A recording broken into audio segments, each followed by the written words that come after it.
Welcome to Between Two Ovaries, your go-to for all things women's health. A lot of people just say like, oh, my vagina. Yeah. And Yes. that's all of the above. That's not your vagina. No. Well, it is. We're here to cut through the confusion, bust some myths, and give you the facts straight from the experts. You cannot still believe the amount of people that come to a gynecology clinic saying that they don't look right down there and they need something doing about it. We're keeping it real, bringing you honest conversations about topics that matter to you. Everything goes back to the menstrual cycle. Yes, it's a low-risk procedure, but it's not a no-risk procedure. From periods to menopause and everything in between, we've got you covered. So whether you're here to learn, laugh, or just listen, you are in the right place. As soon as I said it. Hi everyone, welcome to this very special episode of Between Two Ovaries called Eat to Ease, about nutrition for endometriosis with our very special guest, Christie.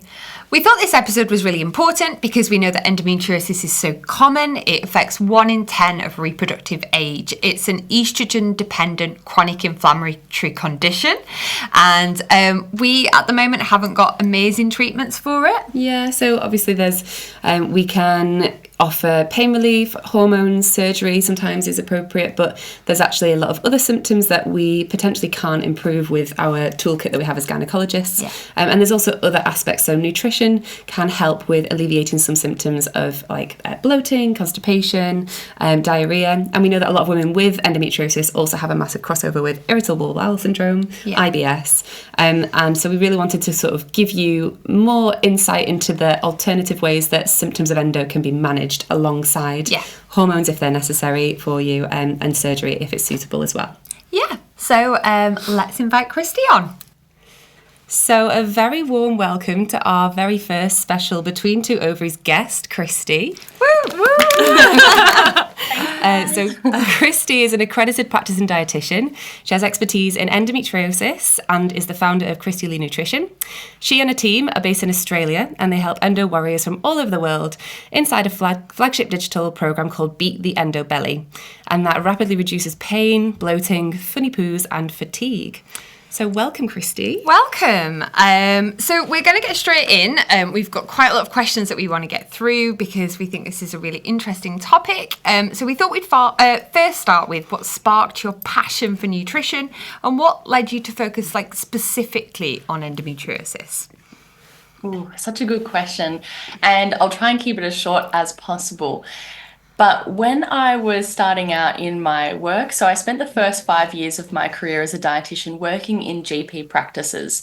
So I actually had 9 different practices I worked in. I was traveling all over Perth at the time to visit all my different clients wherever they were located. And during this time, I started to really fine-tune what I loved about nutrition, who I really loved to work with, who really inspired me and kind of got me out of bed every day. And this took me down a road of falling down into women's health, pregnancy, fertility space. I found that so fascinating. And then also equally into the gut space. I loved IBS, I loved funky poops, and that's my word for constipation, diarrhea, because it is funky. And I decided one day that this kind of more generalized space probably wasn't where I was feeling like I fit anymore. And so I just packed up all my bags, went out on my own and started a business. And I'll tell you, they do not teach you how to run a business in university. I'm sure you guys know this. No. So I didn't know what I was doing for sure, but all I knew for certainty was that I was starting to see more and more of the people I loved. And when I started out in this space, it was like generalized women's health, generalized gut health. What I didn't expect was the amount of people that would come to book in with me who had, at the time, undiagnosed endometriosis. And so what I was finding in my assessment was that they had these gut symptoms, they had awful menstrual symptoms, and they were all related to each other. So they often synchronized together. So someone might experience worsening of their bowel symptoms with their period. And for many of these people, they had never heard the word endometriosis. And I was often the first person to even say, have you heard about this? You sound like a classic case of endo. So it was through this experience of helping these clients to get a diagnosis, because when this came up in the consult, it often brought up a lot of tears, a lot of frustration that these symptoms had been brought up in previous consultations with health practitioners, and they were pretty much just brushed off. They were either sort of told period pain is normal, or that, it's kind of, they were made to feel like it was all in their head, that the level of pain, they had low pain threshold or tolerance. And so, to just take some ibuprofen, to take contraceptive medication, and let that just kind of be the end of the road. And so I think for a lot of people, the first person who really kind of dug a lot deeper. I went and wrote letters back to their doctors, got on the phone, started talking and trying to get them through to a specialist gynecologist. Yeah. That was even just something that for a lot of people, they were denied the opportunity to have. And many of them were diagnosed with endo, which was such a relief for them. And I guess through this process, I just ended up becoming a little bit crazy obsessed with endo. I don't know. I just kind of got wrapped up in this world. I became obsessed with researching about it. I found it fascinating how common it was, but no one seemed to be talking about it, and how much support these people needed to even get in the door with a doctor about it too. So I just decided that was clearly my area of specialty, and where I really wanted to put a lot of my time, because it was so rewarding for me. That's great. Really good answer. It really kind of puts it into perspective so that we can understand where you're coming from. Can I just slightly take this on a tangent already? Do you think it's getting better? Do you think you're seeing people that know that they've got endometriosis more, or do you think you're seeing people that come to you thinking that they potentially have endometriosis? Is the system changing? Are we improving? Definitely, and I can only speak to my experience here in Australia, but definitely in Australia, when I started out doing this 5 years ago, so I've been a dietitian for 10 years, but 5 years when I started my practice, and people didn't seem to know about it. Yeah. Then it was about 2017, which actually was the year prior to me starting my practice.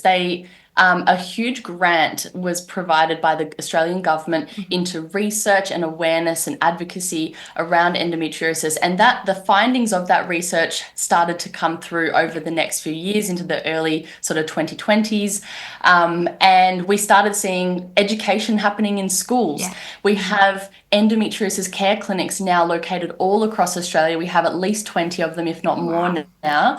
So these are centres that they're GP clinics where people know it's like an endometriosis safe place. Yeah. You know, when you go there, they understand it. You won't be told that, you're crazy if that's the best way to put it. And so through even, I guess, a lot of media on the news now, we get a lot of news articles now about endometriosis. So I do think the awareness is increasing, and people, I find, now that I work in endo, people come to me because they know they have endo. So I don't often see the undiagnosed people as much as I used to.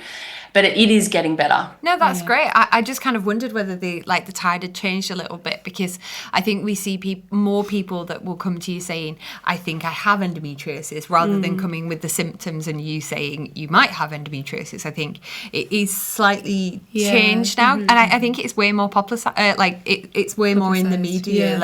We see it a lot more. And it definitely does show that, so it's obviously brilliant that you have advocated for the people that you've been involved with from a work point of view. But how important it is to advocate for yourself, and to do that you really need to have more kind of education, and a lot of that is finding information out yourself, unfortunately, through things like this. So that's another reason we wanted to kind of do this episode specifically on nutrition. People will listen to stuff and be like, oh, actually these are the symptoms I'm having. I thought this was normal. Yeah, okay, well, I'm sorry to take it on a tangent already, but I just thought it was interesting to see how the times had changed. So it's good to know, though, that things potentially, I don't know if they're improving treatment-wise, but people are more aware, which is always a good start, I reckon. Yeah. So many of our listeners are really curious about the connection between diet and endometriosis symptoms. Is there a specific dietary approach that can really make a difference? So these are the patients that kind of, I feel like we see so many women that have come, had lots and lots of surgeries, and they've had, or surgeries aren't for them, or they've had hormonal treatments, they want to come off hormonal treatments because they'd like to be pregnant, and they're like, what else can I do? What else is out there? And I think that's the area that actually, as clinicians, we find really difficult, because we're kind of drilled into certain lines, and we know that surgeries and hormonal treatments aren't the answer for everybody, but I don't think that we are great at saying what else is out there. We're not very well equipped to talk about the other things, I think, generally speaking. So it'd be great to hear what you have to say on that. Advice about that. That's what the allied team is here for. So, and you're right, I think people are just thirsty for self-management strategies that as you said, surgery medications, they have their role, but they don't often empower the client or the patient to help themselves or to be empowered to take action on their own health. And diet comes up as probably one of the number one things people start to consider. That's what I see. I mean, I'm sure like when we look at sort of exercise and other physical therapy, that often comes as a recommendation, which is wonderful. But a lot of people don't get their recommendation of diet yet. And I think that's kind of like becoming more and more well known or popular. So when it comes to eating for endometriosis, what we understand about the symptom drivers of endo is one, that it's a chronic inflammatory condition. And so this is why we see a huge benefit to using anti-inflammatory diets to help reduce the inflammatory load on someone's body. We also know that there's hormonal imbalances in endo, so there are different diet and lifestyle strategies that can help to find more regulation with hormones, both like menstrual cycle hormones, but even like, for example, insulin regulating blood sugar levels, and stress, so cortisol hormone. And then we also know, and we'll talk about this probably in a few moments, but there's also often a big population of people with endo who suffer with gut issues or digestive issues. We know that about 90% of people with endo suffer with at least bloating, and around about 70 to 80% that may experience either diarrhea, constipation, or both. So when it comes to the diet stuff, there's actually a really great systematic review that was done a couple years ago in 2022 that looked at what available research we have on diet, and they came down to kind of two ways of looking at it. So for the people who have digestive issues, it's worthwhile considering either a low FODMAP diet, a gluten-free diet, or a low nickel diet, which is kind of a wacky one if you've ever heard of that. I don't personally love it. It's very restrictive. I don't find it very just user-friendly. Now, if someone has digestive issues, it's worthwhile exploring these diets to help relieve digestive issues before taking on an anti-inflammatory diet. Okay. Now, if someone has no digestive issues or they're very mild, it's worthwhile going down more of the anti-inflammatory route. And so step one is to look at upping antioxidants, upping minerals like calcium, magnesium, vitamin D, healthy fats like omega-3, for example, and limiting things like saturated fat, trans fat, processed foods. And so when we think about that kind of dietary profile, I hope we all start to think of the Mediterranean diet, because that diet promotes anti-inflammatory benefits through whole foods, reduction in, highly processed or red meat intake. And it's not to say we can't eat those foods ever, and I'll talk about that today too, because that's a problem. We don't want to extremely restrict our diet, but if we just want to lean more into that kind of anti-inflammatory eating. So everyone, I believe, should follow the Mediterranean as a bit of a baseline diet. And then for people that have unique types of symptoms, we might consider other dietary strategies to tailor it to their symptoms for relief. Okay. So when you, I think just for listeners and for ourselves as well, you're saying about antioxidants and you're saying about these different vitamins and minerals, are you using this in food, or are we using these in extra supplements? Yeah. Great question. Now, supplements should always, in my opinion, be to supplement a really great baseline of nutrition and lifestyle habits. Yeah. And it's for a couple of reasons. One, when you eat nutrition from food or whole foods, you're not just eating the nutrient, you're eating the way that it's packaged. And so the way that food or nutrients are delivered can be, for example, when you take some say you have an apple has fiber, it's got water, it's got all these other things in addition to being high in vitamin C, for example. And the delivery of vitamin C is always better absorbed and better utilized by the body when it's delivered in a whole food product.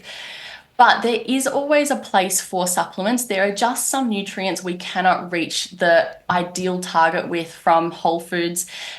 Or it could just be that the dietary preference of someone won't allow us to meet it. So a great example of this is that someone may, and many people hate fish. A lot of people don't like seafood. They don't like the flavor of salmon. Right, and so we know omega-3 is a great source of anti-inflammatory fat, but if someone hates fish, then we might need to consider a great supplement to support them in place of that.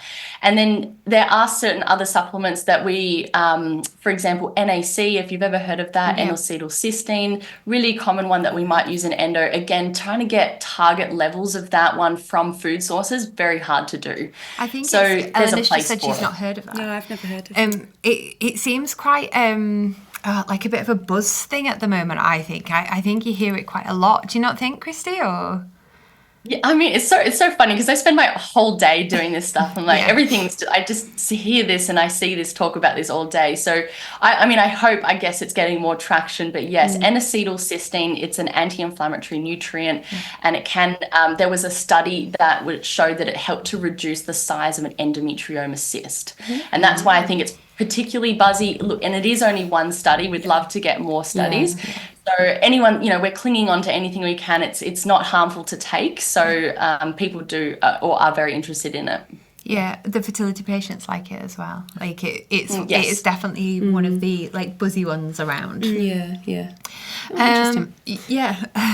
So with endometriosis and people that you see, what are the biggest misconceptions you encounter? So are there any food restrictions that are completely unnecessarily strict, like cutting out a total food group like gluten or dairy or that kind of thing?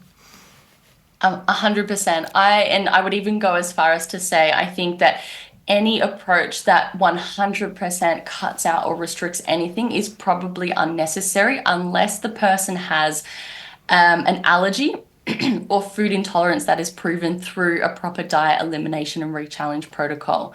And so what I see happening a lot on the internet is generic blanket advice. So the most common things are gluten-free, dairy-free, red meat-free, soy-free, sugar-free, caffeine, alcohol. And I just call this like the cut-out diet. Just cut.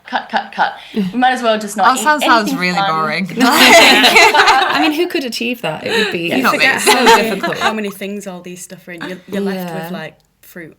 Maybe Fruit and veg. Maybe, yeah. No. You say that, and then if you're someone who's into cutting out sugar, then you go, I can't have fruit. And then there's kind of like raw diets and keto diets.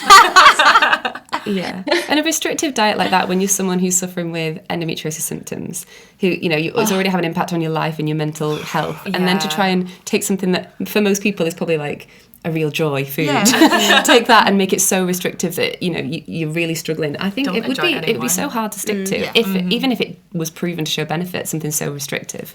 It'd be so hard to actually stick with it. Yeah. One of the biggest takeaways that anybody could take from this podcast episode is that a body cannot heal or thrive in a stressed or calorie or nutrient deficit state. If your body's hungry, if it's not receiving proper nutrition, that inflammation just thrives on an environment like that, and it just gets out of hand. So anybody who's going down these rabbit holes of restrictive eating may find themselves skipping meals or, just, I guess, under eating in general. And that just adds more stress to the body and takes you further away from the initial goal, which is to reduce pain. And so if the goal is to reduce pain, we actually want to think about how can we nourish ourselves rather than what can we take away and, I guess, starve ourselves. Yeah. Can I go on a slight tangent, actually? Because I think this leads in really nicely to a lot of people will get their information about dietary advice for endometriosis symptoms on social media. And you must see a lot of incorrect information on there because obviously a lot of it is just trying to get likes and views.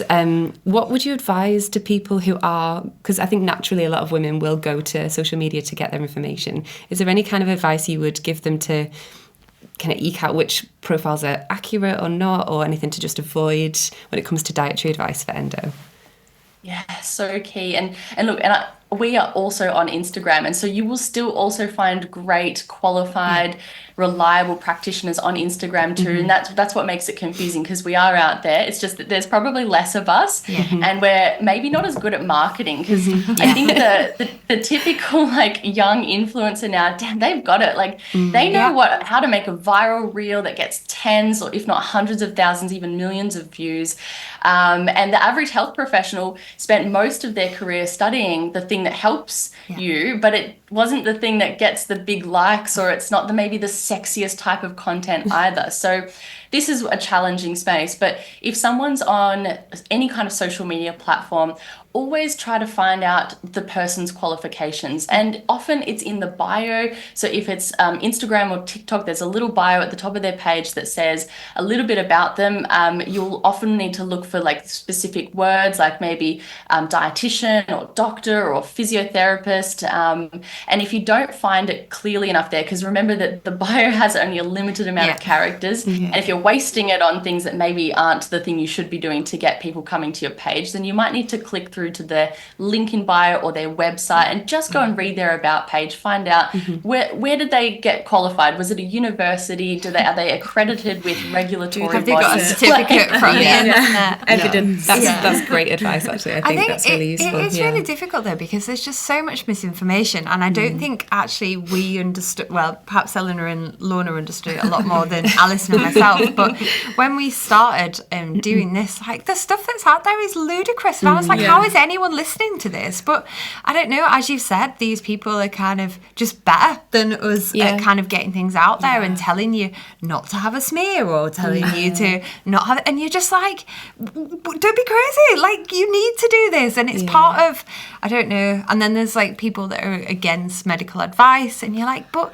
honestly, we've studied for a long time. Like, we see people and we help people. We're not trying to not help people. It is a difficult space. I think you're totally right about trying to make sure that your evidence is backed up if you're getting it online. It's hard when people have like doctor in their profile, but really they're not a doctor of medicine, they're a doctor of something else. PhD somewhere, but it's not actually a medical situation. And they really don't have the qualifications to be giving the advice that they're giving a lot of the time. It's not always right. But it does trick people. It's scary. That's what it is. Yeah. It's just scary. And people listen to the information that they like, and that it's probably achievable and that makes sense in their head, I suppose. But then often it takes quite a bit of work to, if they have found misinformation rather than accurate information, to try and break that down, then it takes a bit of work. It's quite difficult. But it is good that like you're on social media and like we're getting out there as well. There's a lot of trying to combat the misinformation. So there is a lot of good stuff out there as well. But yeah, that's really useful to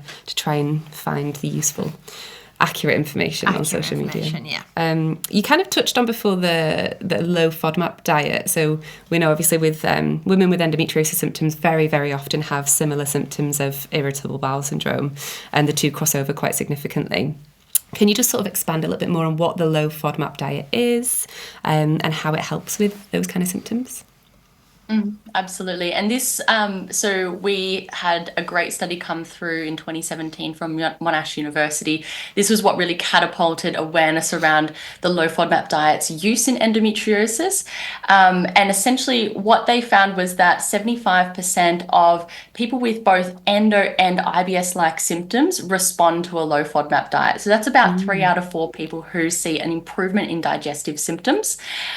What is involved in this dietary strategy? First thing to know is that it is not a long-term diet. It's actually a short-term experiment. That's the best way to think about it. So it works in 3 phases.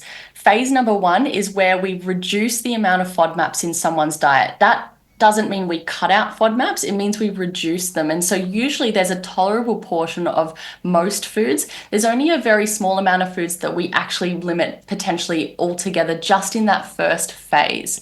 And so what we're looking for in phase 1 is an improvement of symptoms. And with my clients, I'm always saying, okay, out of 10, we're looking for about a 3 or less out of 10 for digestive symptoms, because it is normal to experience some amount of digestive changes every day, a bit of gas, bit of bloat. It's normal to fart. It's not to be like completely without any digestive movement. Like the gut does make noises. I know, she grumbles. Mike's like, my ears. It's common. What does FODMAP actually stand for? Yeah, I was going to ask. Yeah, sure. So look, it's an acronym, and you'll see why we shorten it. So fermentable, oligosaccharide, disaccharide, monosaccharide, and polyols. In short, Easy. What's a saccharoid? A saccharide is a chain of sugars. And so when you put sugars together in a chain, they become a carbohydrate. So the easy way to understand what this is it's just a group of carbohydrates and sugars that don't digest well in our gut. And actually, most people, to some extent, don't digest them, and we've all got a tolerable limit. So if you've ever had a huge bean soup with garlic and onion, and and maybe you ate it 3 days in a row, and you'll notice your gut is like super loud, like it's making all the noises, and maybe you're a little bit constipated, or you have diarrhea, depending how you respond. So that might give you a bit of an idea. This is all in my head. That's what's going on. Yeah, definitely. I love talking about poo, if you don't already know this. So do we, even though we're gynecologists. It's a huge part of our lives. It is. And so everyone has a tolerable limit. Now, in a body with endometriosis, we see that people have higher levels of inflammation and more sensitivity to their gut. So we call this visceral hypersensitivity. It means that they're more aware of the nerves or signaling coming from the gut. So when these fatty foods enter our gut, the sensation of the distension and addition of water and essentially motility or movement changes through the gut are more sensed by someone who might have endometriosis and IBS. So that's one piece of it.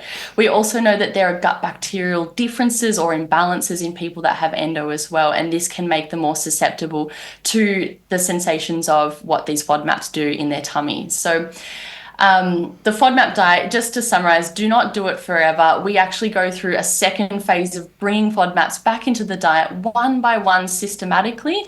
We look at a small, medium, and large portion to figure out at what a portion you tolerate that food. And it helps us just identify what is someone's unique food triggers. Because once we can essentially unlock that knowledge for someone, it then tells us when we implement their anti-inflammatory diet, what do we need to be a little bit more careful of? Because a lot of anti-inflammatory foods are also FODMAP foods. And if we add in a big anti-inflammatory diet, sometimes for some sensitive people, we end up loading them up with FODMAPs, which make them feel worse. Oh, that's really well explained, I think. That'll be really useful for people listening. Yeah. I've definitely, that's one of the diets I'd heard of associated with endometriosis, but I didn't actually realise it was just something you try short term. I kind of assumed, you're on it forever and that's it. So that's really, really useful. And also, I didn't know that it was like in a fight in a way with having the anti-inflammatory diet, so you need to be kind of careful, I suppose, that you're treading a fine line in between them. Yeah, definitely. Okay. Lorna? Yeah, so one of the things that we're hearing more about, I think, is the endocrine-disrupting chemicals and the microplastics that are sort of in the food supply and the water supply. Do you think these might play a factor in endometriosis symptoms, and is there anything people can do to sort of try and minimise them, relieve them, anything like that? Definitely. So there's actually a pretty good body of evidence now that has looked into endocrine disrupting chemicals. So this is like BPA, PCBs, dioxins, coming from plastic, coming from even waste products or pollution from spraying of crops, for example. And so what we understand about these chemicals entering the food supply is that they can disrupt hormonal balance, they can increase oxidative stress or inflammation in the body. And so if someone is looking to use this as a strategy to improve their symptoms of endometriosis, they can consider a couple of things. So number one is that if you want to reduce how many plastics you have in your food, you can look at either choosing more jar or glass containers. So for example, like jar tomatoes or beans and legumes and things like that. If you're using cling film on your food, so trying to swap that for healthier alternatives, like you might see even like beeswax filming. I don't know if anyone's seen they're getting like that. Yeah. I've got some of those. They're great, silicone. Actually. They last a really long time. They've always got a nice pattern on them. Yeah. Oh, silicone, yeah. It's just better for the environment too, because it's not single-use plastic, so you'll use it again and again. And you can use silicone as well as an option. You can also look at, for example, the containers that you use for heating up food, because it's usually the heating of the plastic where they start to leach a little bit faster. So all of your Tupperware, if you can start to look at how you can be switching to some glass porcelain or stainless steel Tupperware containers to store food, or at the very least, empty it onto, a porcelain plate, put that in the microwave before you heat up your food is a really good strategy. Another really interesting one is dioxins. They accumulate in the fat tissue of animals and dairy products and fish, for example. So someone who eats a really high fat diet tends to have higher levels of dioxins that may increase in their own body fat as well. And so these are associated with more inflammation, more hormone imbalance for people. So simply just trimming your meats or buying low fat options when it comes to meat. And I know this is controversial and it's very depending on who you talk to, but dairy, whether you go for low fat or high fat, if you're talking about dioxins or endocrine disrupting chemicals, lower fat is a better option because it will contain less dioxins.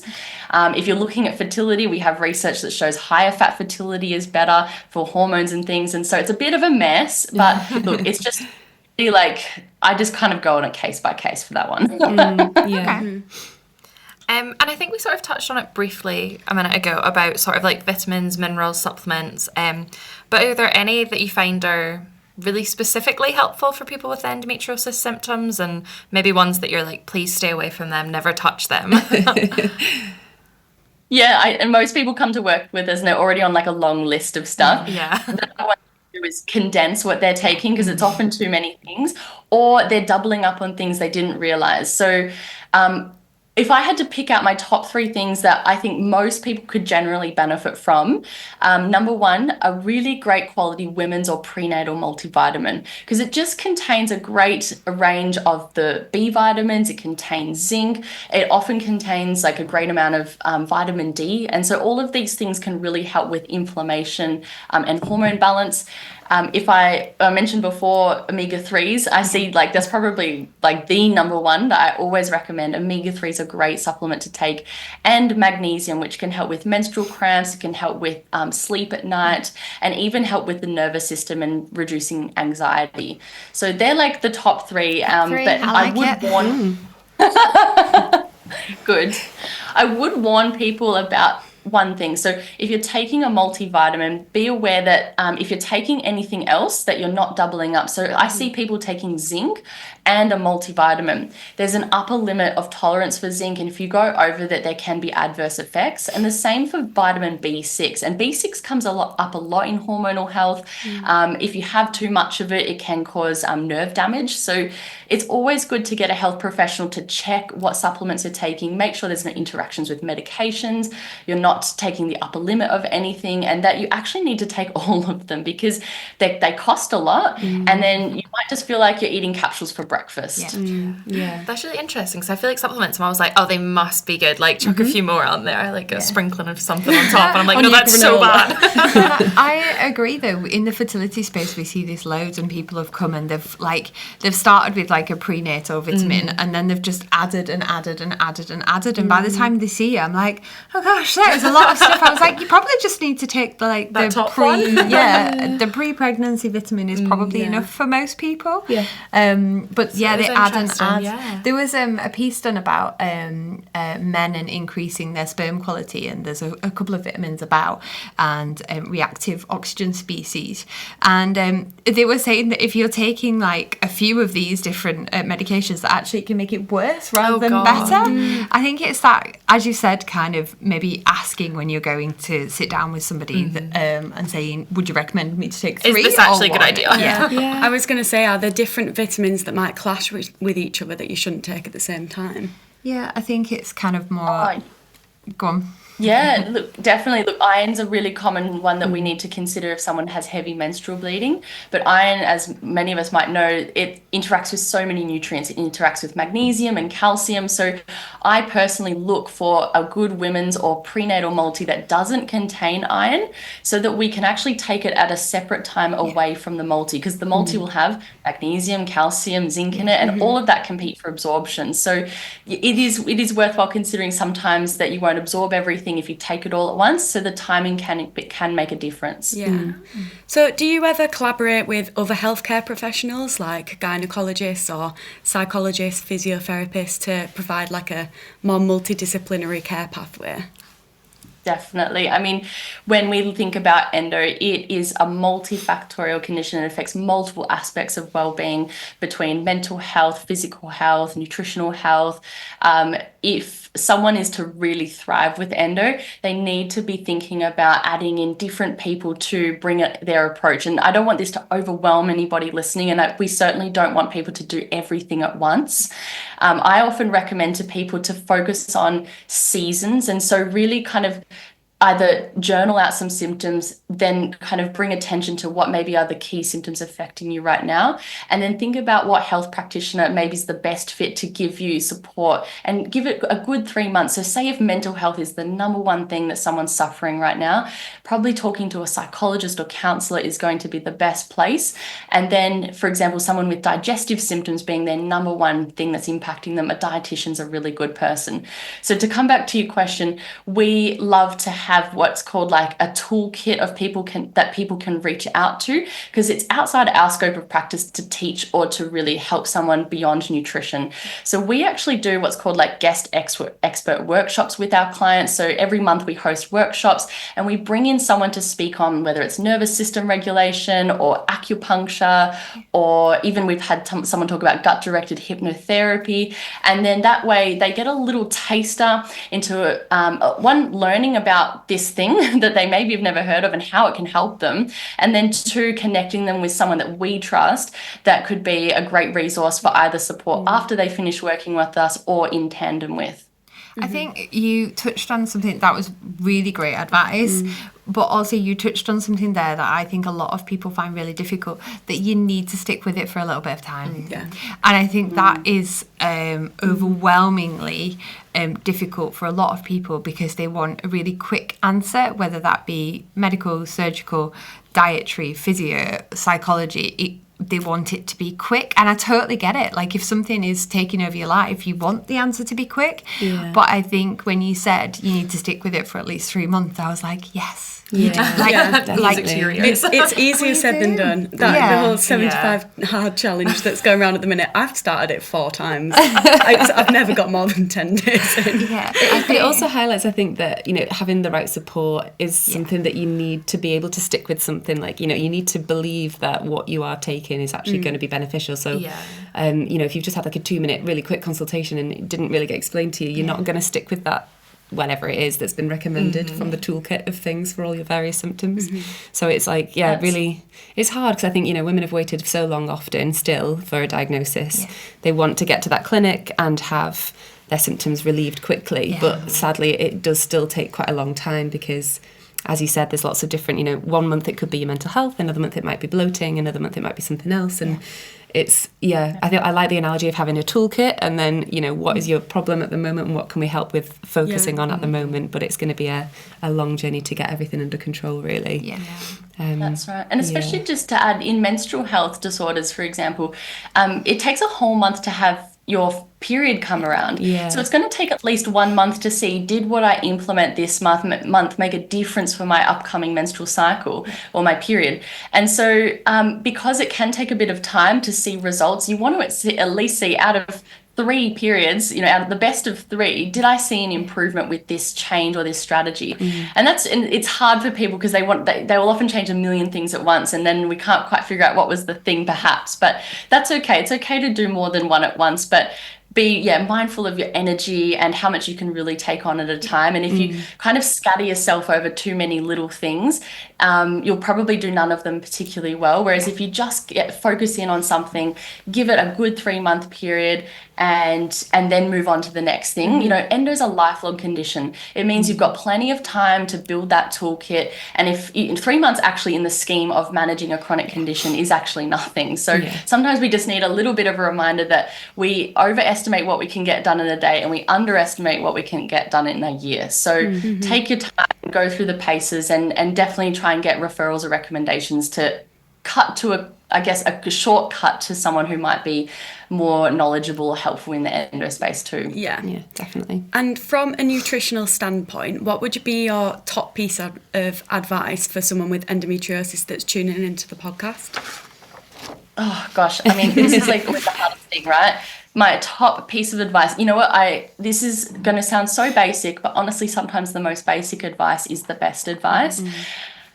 What I see so few people doing is eating regularly. It is the number one thing that you can do to one. Guilty. Have breakfast this morning. It's early.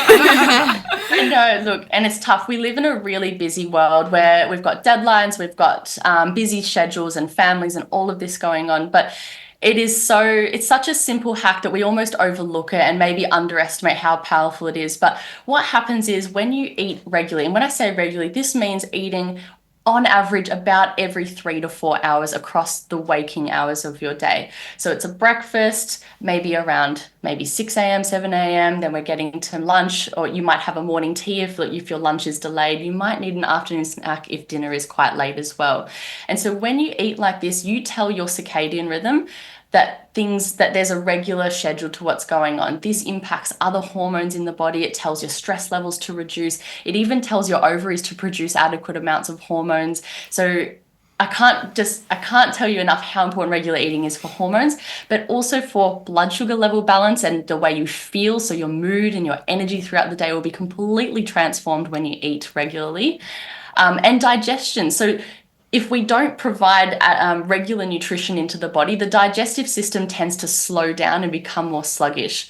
Something maybe you don't know is that estrogen is eliminated from the body through the gut. Many things are eliminated through the gut. We poop it out the other end.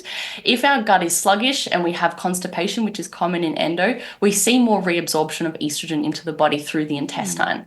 And so again, it's a hormonal improvement, but also a digestive improvement. So it's so simple, but just eat every 3 to 4 hours. If that's the only thing you do after listening to this episode, I like that. I'll be happy. I'll take it. With eating every 3 to 4 hours, do you mean like a meal every 3 to 4 hours? Can it be like a snack between, or?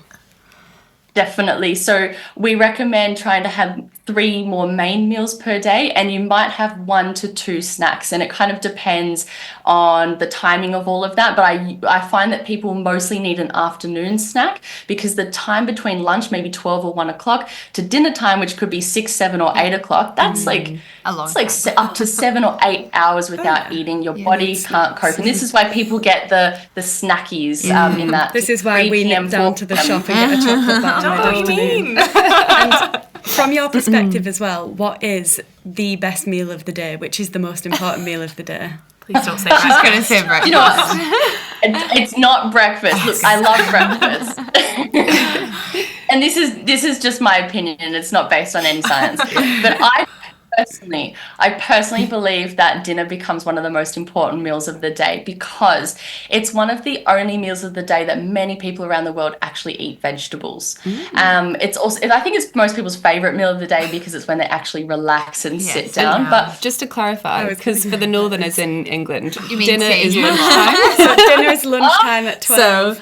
So you mean dinner in the evening, which we call tea. Do you know what? That's so funny. So we say afternoon tea, we say morning tea, and I talk to the Americans, and they're like, "I'm not going to have a cup of tea." What do you mean? I'm like, no, not a cup of tea. Tea, like, oh, God, sorry. Good. We do call it tea. Like, well, yeah, we do, but it's probably less common here than it would be in the UK. So to clarify. Your evening meal, when we have a lot of veggies, it's when we also tend to get a good amount of protein. And look, that's just because I see people really nailing this dish.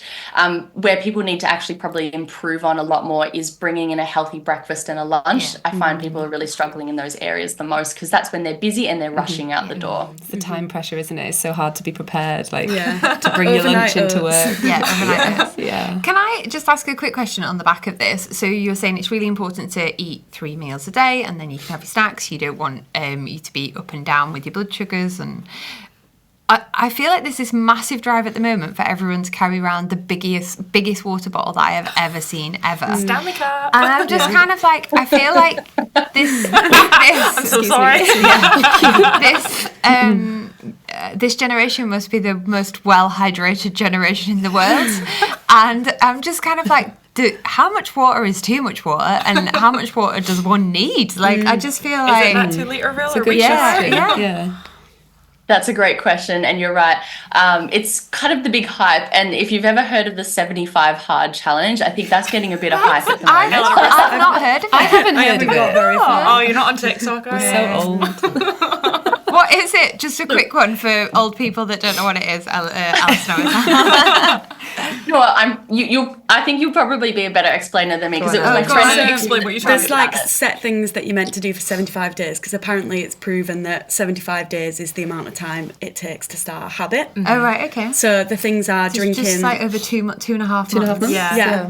Which So is the quite things a while. are drinking. Well, I didn't do. I made my own up, but it was drinking 2 or 3 litres of water. Yeah. Doing 2 sets of 45-minute exerse. One must be I also outdoor. changed that. Yeah, I didn't do that. Yeah. I didn't do any of this. I didn't do 75 hard.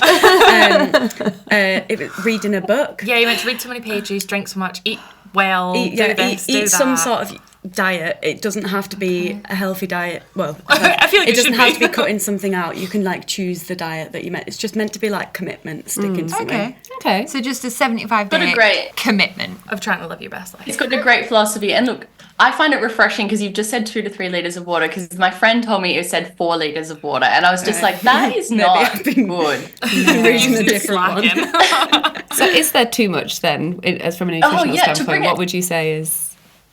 To bring it back to your question about water, you can actually calculate your individual hydration or fluid requirements per day. There's a simple equation, and it's a range of somewhere between 35 to 45 mils of fluid per kilo of body weight. So you just pop your It's body like weight actually in there. what we do medically with people that are in patients for their fluid requirements. Yes, this is what I used to do in the hospital Yeah, back in the day. literally. Yeah, and it's and if you do exercise and you sweat profusely and things like that, you want to add on an extra liter for every hour of exercise that you do. Okay. So most people, that's why the range sort of sits. You might need only 1.5 liters. Some might need up to 2.5 or 3 liters. It's very individual. Having too much can be, it's hard to get there, but anything more is not always better. No. We know that some people who've gone on silly experiments or challenges where they've tried to scull stupid amounts of water in a short period of time, they've ended up in the hospital. So mindful, that's probably up to like the 10 litre mark. Not many people are doing this, but you don't need to overdrink. But drinking regularly, I would say, again, if we go back to regular eating, regular drinking always is better than sculling water. So trying to sip regularly across the day if you can. If you can't, try and just take a big glass every couple of hours. Great. Yeah. Thank you. I was going to say, when I was trying to drink 2 litres of water every day, I was just going to the toilet every 10 minutes. That's another thing, isn't it? So that's obviously it's been really enlightening actually, and it's great to like listen to somebody who works in a completely different way to us, but is in a complete kind of working along parallel so that we've all got the same end goal, which is fantastic. So could you tell us about the services you offer for your clients currently? So you have the Endo Belly program, but we'd like to just kind of get a little bit of a gist about what this is so that our listeners could understand this program, if that's okay.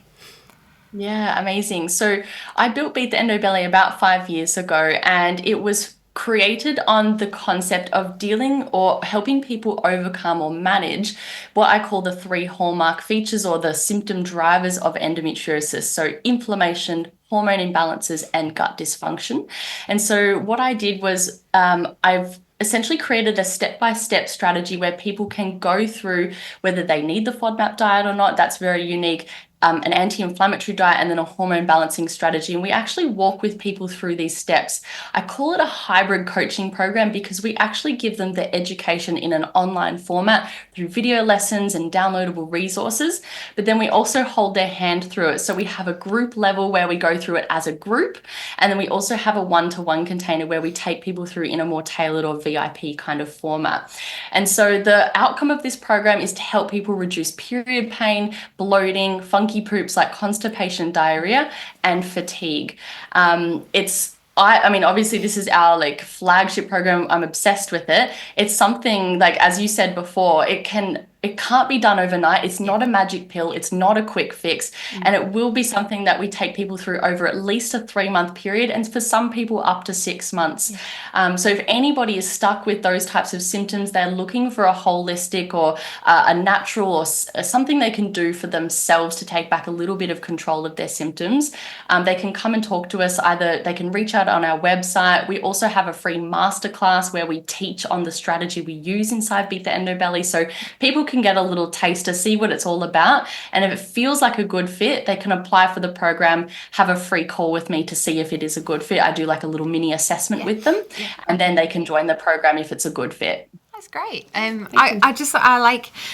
a big believer in anything that people think help themselves, then I am totally with it, because we have a lot of people, as I've said, that will come and say, I've tried acupuncture, I think it's helping. I'm like, keep going then. Or I've tried, then if it's something that's helping you, then you need to be in the right headspace for that. I think if it's something you can stick at with and that you can afford, because I think we have to think about these things, like we work in the NHS, which is free point of care, but a lot of these things are add-ons, but some people have been desperate, and instead of throwing money towards things that are kind of quick fixes potentially that aren't very quick or fixable, they should be kind of thinking about where it's best to put any money.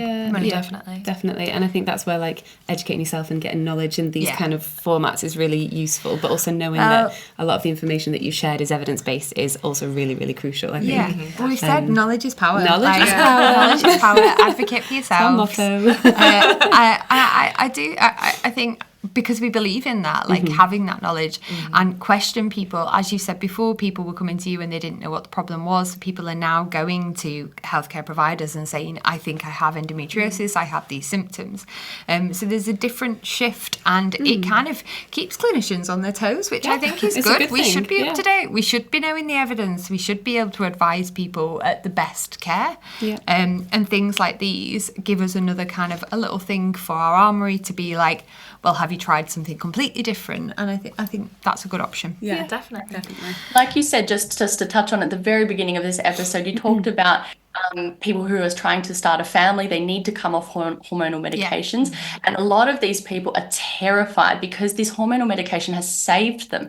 It's either completely stopped their periods for a temporary period of time. They don't get those big flare-ups of symptoms, and so coming off hormonal therapy to start a family, we need to look at what other tools people can add in to manage these symptoms, so that they aren't, so that they can go forward and go for those dream life goals that they have. And I'm sure you guys know better than anyone, anybody who's going and having multiple surgeries usually ends up with some more issues. They may end up with more adhesions or scar tissue and things. And so the role where I see diet really fitting is not only just helping someone feel more in control of a self-management strategy, but facilitating fertility goals, facilitating even just extending the time between needing an excision surgery, and even just feeling better, because fatigue is obviously a huge one that impacts so many people. Everyone's walking around like zombies with endo, in my opinion, and they can feel a lot better. The studies that we've done were previous questionnaire studies and various different things have shown that fatigue and bloating are the main symptoms that people actually are concerned about and that are affecting their lives, which we were like, we totally thought that it would be pain or unable to have intercourse, or we were a little bit sidelined by, we didn't kind of quite grasp a couple of years ago that these were going to be the main symptoms. And then when they're the main symptoms, you're like, how are we going to help bloating and fatigue? Because actually, we're not going to be experts at helping either of these things, I think. So we have we like to do a little bit of a myths section, if that's okay. So we're going to try and bust a few myths quickly. So we will hand over to Lorna and Eleanor. Go. Yes, so one of the myths is dairy products can cause endometriosis or make it worse. So no, we have zero direct clinical evidence that that's true. In fact, we only have one study that was ever done on dairy and endo, and it shows that people who consumed more than 3 portions of dairy per day actually have a lower risk of endometriosis occurrence by about 18%. Wow. So if anyone's thinking about cutting out dairy, don't. Unless you're dairy intolerant, then do Yeah, not for endo. Not offended. So you might prefer it because you are a vegan. You may have an allergy or an intolerance, and that's the only circumstance. If you're doing it for your endo, it may just send you down a rabbit hole that wastes your time. Yeah, great. Perfect. Perfect. The next one is soy should be completely avoided because it increases your estrogen levels. And I will try to keep this so quick, but we actually see soy. I love soy, right? So soy has phytoestrogens. It's a plant version of estrogen, which means that it's similar, but actually it's much more mild in its effects on the body. Now, in a body with endometriosis where we see higher levels of estrogen or natural, what we call like endogenous estrogen being produced, the plant estrogen coming from soy comes on in, it enters the bloodstream, it goes to the cell, and it lands on the receptor of the cell, blocking the natural endogenous estrogen from attaching and having its high estrogen effect on the cell. And so what ends up happening is it kind of like comes in, blocks it off, and has a mild estrogenic effect rather than a much larger estrogenic effect from natural estrogen. So I actually love to recommend soy for breast tenderness, PMS, heavy bleeding in periods and things like that, and it can be used in menopause as well. I won't explain that because I know this is a quick one, but don't cut out soy. Perfect. Thank Brilliant, you. thank you. A plant-based diet is the best diet for endometriosis, and is this like a one-size-fits-all scenario? Is it not true, or...? So a diet that is rich in plants is beneficial for endometriosis, and I can say most people will benefit from this, but that doesn't mean that vegan or vegetarian eating is better. And so again, it's like more is not always better. We see a really important role of having meat and dairy products in the diet too. So yes, focus on plants and whole foods, but don't feel like it needs to be a big extreme version. And if you find more plants trigger you and make you feel worse, because it does for some, we may need to just figure out what's triggering you first before we go to plant-based eating. Okay, Great. nice. This one hopefully is a quick one, I'm not sure, but endometriosis can be solely treated through the diet. What are your thoughts on that one? If it was, I would be a millionaire. Short and sweet. Good answer. Yeah, it's collaborative, isn't it? I say this with coffee in hand, but you must completely eliminate caffeine and alcohol to cure endometriosis.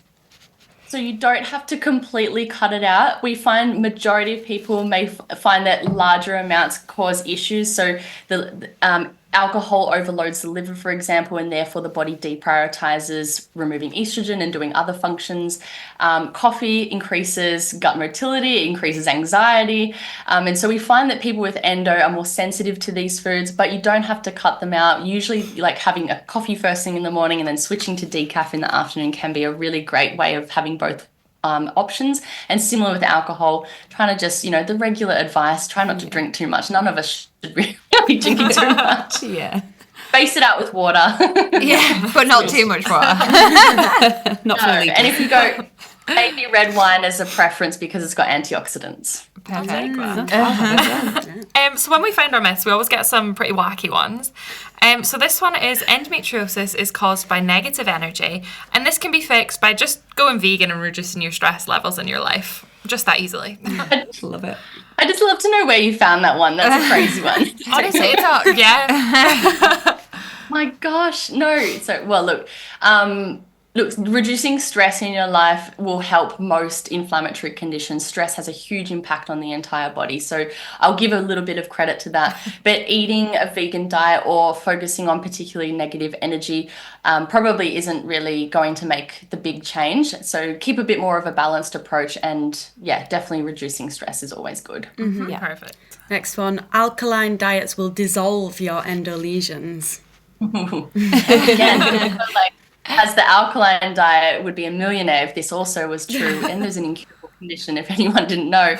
But alkaline diets are just not good or evidence-based for anybody. Okay. The body tightly regulates a pH level. If we were alkaline or acidic, we'd be dead. So unfortunately, alkaline or acidic foods don't actually have an effect on the body like I think a lot of people think it does. Perfect. Great answer. And then our last one, having herbs like cinnamon and turmeric or apple cider vinegar shots, that kind of thing, will naturally cure your endometriosis.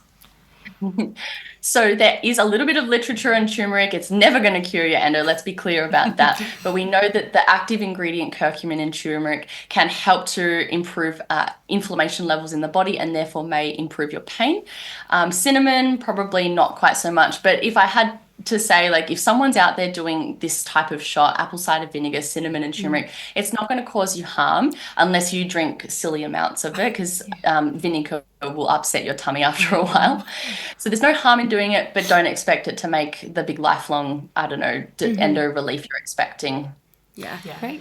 I think all the questions that we've had that we were going to ask, I think we've covered. Definitely, Look at those. I've just got one more final question. So we discussed about antioxidants at first and foods in antioxidants, and I feel like people would be screaming, going, but which foods have got antioxidants in? Which are the foods that we should be buying and should be eating? So I think that we should name some foods that we think are really good foods to be eating, consuming on kind of a daily, weekly basis, so that we've got kind of a bit of an idea. Yeah, yeah, that's good.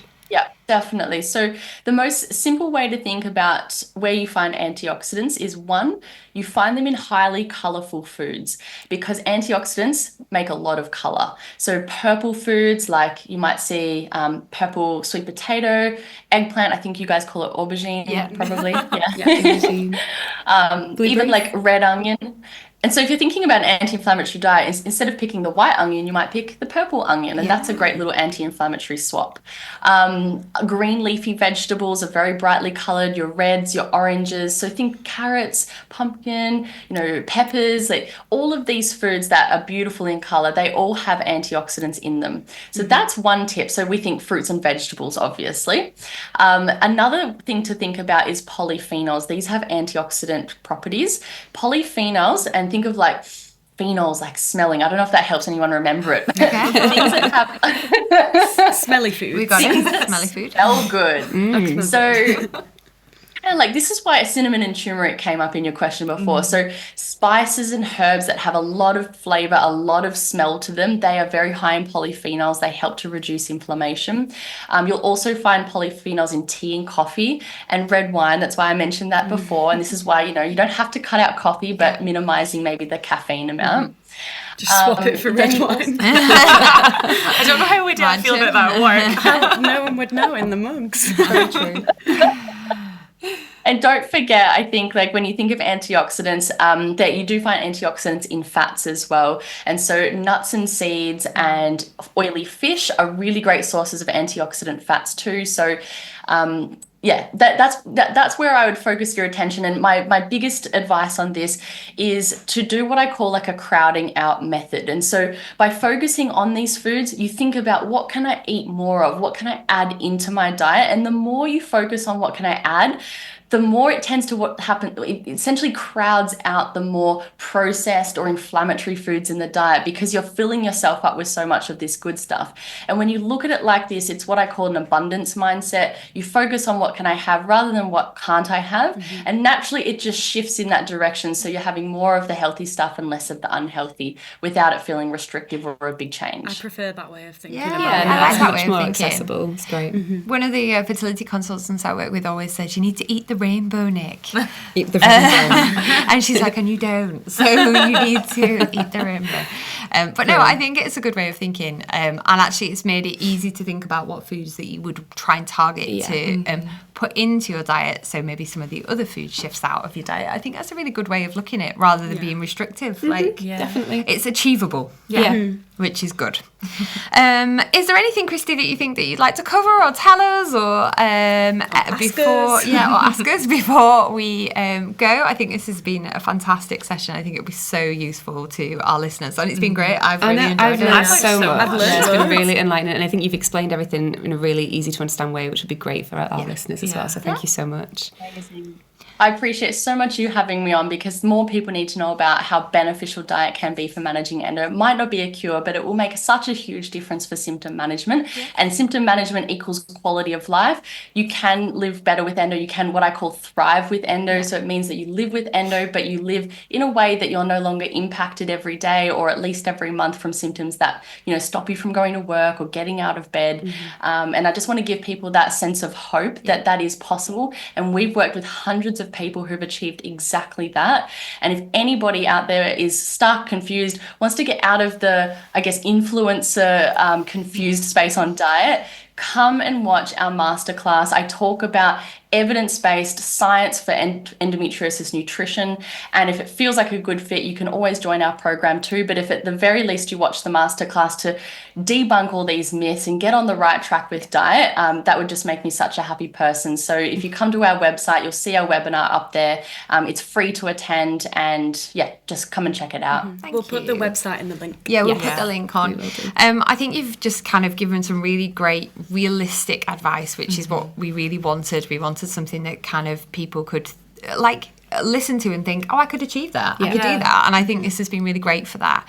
So thank you so much for coming on. It's been a pleasure. We've really enjoyed it. Thank you. Yeah. And as always, just do a quick disclaimer. So all the opinions that we've shared are our own and are not affiliated with where we work, and anything that we've said shouldn't really be taken as direct medical advice. Yeah, and make sure you're following us wherever you get your podcasts, and leave us a little 5-star review. And make sure you're following the socials as well at Between Two Ovaries. Thank you.